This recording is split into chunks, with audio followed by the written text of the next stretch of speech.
Today, we're diving into a genuinely fascinating poetic text called My Dear Diasporan. Now, this isn't your typical read. It completely flips the script on how we view Christian migration. Instead of looking at moving abroad as just a secular relocation for a better career or cozier life, this text frames it as a highly strategic, divine deployment.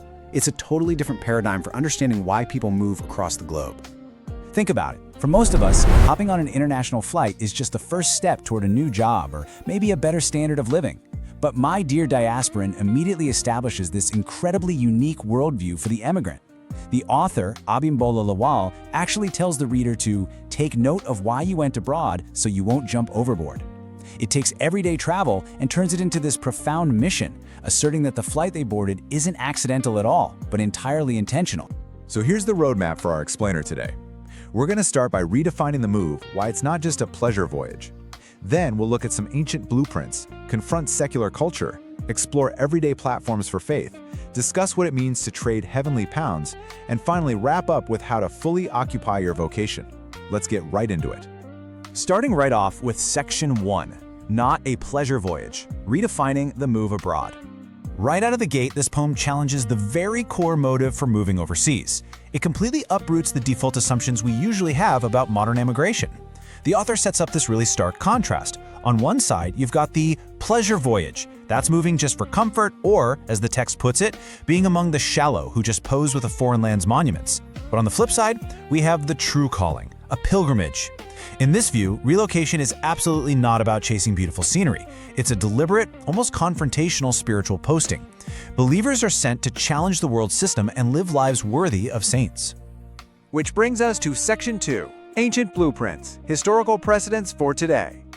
You see, this intense, mission-driven mindset doesn't just spring out of nowhere. It's actually deeply anchored in history. The text maps ancient biblical figures to very modern-sounding professional roles, which is super interesting. It describes Daniel and Joseph as the king's advisor or handler. Nehemiah, Esther is a queen, and Ezra is a teacher. These weren't just religious figures, they were professionals who brought their faith directly into the absolute centers of foreign power. And the point made is that they had the last laugh, despite having a really rough time, because they never strayed from their mission. So, these historical figures act as a definitive blueprint for today's diasporan. The idea here is that divine favor was poured out on these ancient exiles because, despite all the pain and hardship, they stayed totally committed to their posting. They held their ground when others, as the poem says, bowed and ate the sand. It's a really vivid metaphor for maintaining your identity under intense cultural pressure. Moving right along to Section 3, Confronting the Secular Culture, the Trials of the Modern Exile. Because, let's be real, this new environment is anything but spiritually neutral. When the modern diasporan arrives in their new city, they immediately run into cultural trials. The author contrasts two very different crowds here.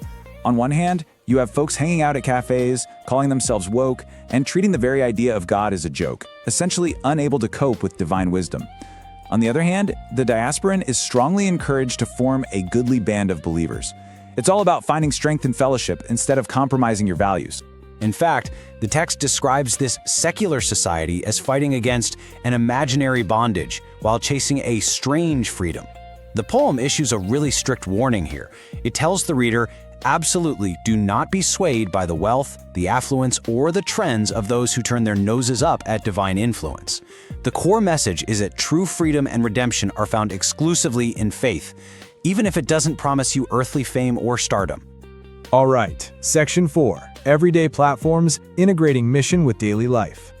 So practically speaking, how does the everyday diasporan actually pull off this grand mandate? Like, what does this look like on a random Tuesday if you aren't a full-time pulpit-preaching missionary? Well, the text gives highly specific, actionable methods for turning completely normal secular spaces into active platforms for the gospel. It says to be a truth revealer everywhere. We're talking the local gym, wandering through a shopping mall, or even while you're celebrating at a birthday bash.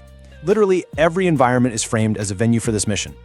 Take a film watch party, for example. The author argues that social gatherings shouldn't just be about feeding your friends, raising a toast with allies, or spraying cash at a wedding.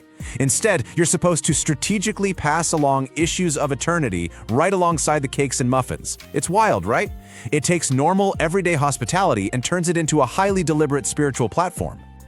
Next up is Section 5, trading your heavenly pounds, the spiritual economy. This whole everyday mission operates on a very strict system of spiritual economics and divine accountability. And to be clear, it is not about earthly money. The author explicitly says they aren't asking for your dollars. Instead, invoking the biblical parable of the pounds, the reader is challenged to take their spiritual resources and multiply them tenfold. It's a strong warning against playing the fool by refusing to put in the work to multiply your spiritual influence in this new country. And this spiritual economy has some very clear consequences attached to it. For those who successfully trade and multiply their influence, they're promised that their heavenly account will be fat, and they'll be applauded and rewarded. But conversely, the unfaithful servant, the one who sits out in the cold and refuses to labor, is warned about being thrown completely out of the fold. So, as you can see, it is a very high-stakes framing of an immigrant's daily life. Finally, we reach Section 6. Occupy your vocation, the ultimate charge. This final highly rhythmic mandate is essentially a battle cry for the absolute integration of faith and career, and it's directed straight at everyday professionals. Whether you are an engineer, a nurse, a teacher, it doesn't matter. You are urged to be the kingdom's face. You're commanded to occupy your location, your vocation, and your profession. The goal is to act as an undercover agent, seeded right into secular environments to literally shift the culture from the inside out and produce righteous fruits.